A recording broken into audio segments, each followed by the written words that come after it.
اللہ کریم نے فرمایا وَمِنَ النَّاسِ مَن يَشْرِي نَفْسَهُ ابْتِغَاءَ مَرْضَاتِ اللَّهِ، فرمایا کوئی آدمی ہے جو اپنی جان ہی بیچ دیتا ہے، اپنی جان ہی بیچ دیتا ہے۔ کوئی شخص کس رستے میں بیچ دیتا ہے؟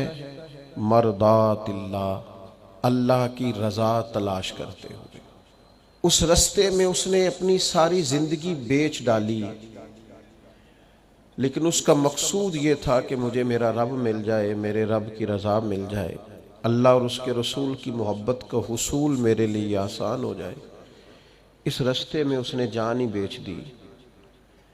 مالک نے اس آیت میں یہ نہیں فرمایا اسے کیا دوں گا، اجر کیا ملے گا، اس کا ثواب کتنا ہے، جنت کہ کس درجے میں اسے رکھا جائے گا۔ فرمایا کوئی آدمی ہیں، کچھ لوگ ہیں جو اپنی جان ہی بیچ دیتے ہیں اللہ کی رضا تلاش کرنے میں۔ تو نتیجہ ایک جملہ صرف بیان کیا، فرمایا واللہ رؤوف بالعباد، اللہ بھی پھر اپنے بندوں پر بڑا ہی مہربان۔ اس جملے نے بات کو اتنا کھول دیا ہے، اتنا واضح کر دیا ہے۔ فرمایا اگر تم نے میری خاطر جان تک داؤ پہ لگا دی ہے تو میں تو پہلے ہی بڑا مہربان ہوں۔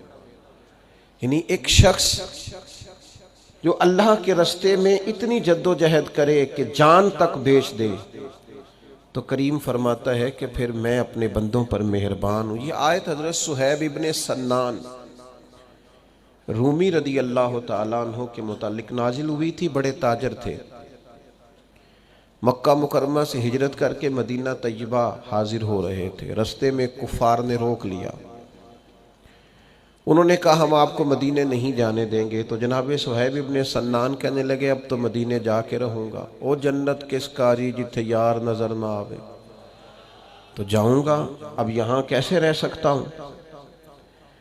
انہوں نے کہا کہ ہم تو آپ کو کسی صورت بھی مکہ مکرمہ کی حدود سے نہیں نکلنے دیں گے۔ تو جناب صہیب ابن سنان نے نا بڑے اطمینان سے، جن لوگوں کے پاس کوئی مستقبل ہوتا ہے نا اور کوئی نظریہ ہوتا ہے اور جن کے پاس کچھ عزائم ہوتے ہیں، کچھ مقصد زندگی ہوتا ہے، وہ بڑے بردبار لوگ ہوتے ہیں، ان میں بڑا تحمل ہوتا ہے، ان لوگوں کے اندر بلا کا اطمینان ہوتا ہے۔ حضرت صہیب رضی اللہ تعالیٰ عنہ فوراً کہنے لگے بھائی میری آنکھیں پڑھ لو، چہرہ دیکھ لو، اور میری گفتگو کے اندر جو باکپن ہے اسے ملاحظہ کر لو، مدینے تو میں جا کے رہوں گا۔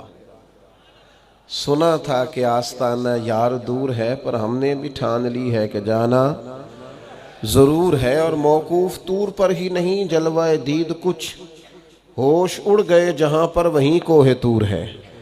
جانا تو مجھے ہے، میں تمہیں دو باتیں بتائے دیتا ہوں، یہ تو طے ہے کہ میں جاؤں گا۔ دو باتیں بتائے دیتا ہوں، ایک تو یہ کہ اگر تم مجھے روکو گے تو میں اپنے ترکش سے تیر نکالوں گا، چلاتا رہوں گا، یا مر جاؤں گا یا مار دوں گا۔ دوسری بات تو میں یہ بتاتا ہوں کہ عمر بھر کی جمع پونجی میری مکہ مکرمہ میں فلاں جگہ پر میں نے دفن کر ڈالی ہے، ساری زندگی کی کمائی۔ اگر تم مجھے جانے دو نا تو میں زندگی بھر کی کمائی تمہیں دے سکتا ہوں۔ فرمانے لگے کل زندگی کی جمع پونجی، بڑے تاجر تھے، زندگی میں بڑے منافع حاصل کیے، بڑا کمایا۔ فرمایا میں کل زندگی کی جمع پونجی تمہیں بتا دیتا ہوں میں نے کہاں رکھی ہے، اگر تم وہ قبول کر لو اور مجھے جانے دو۔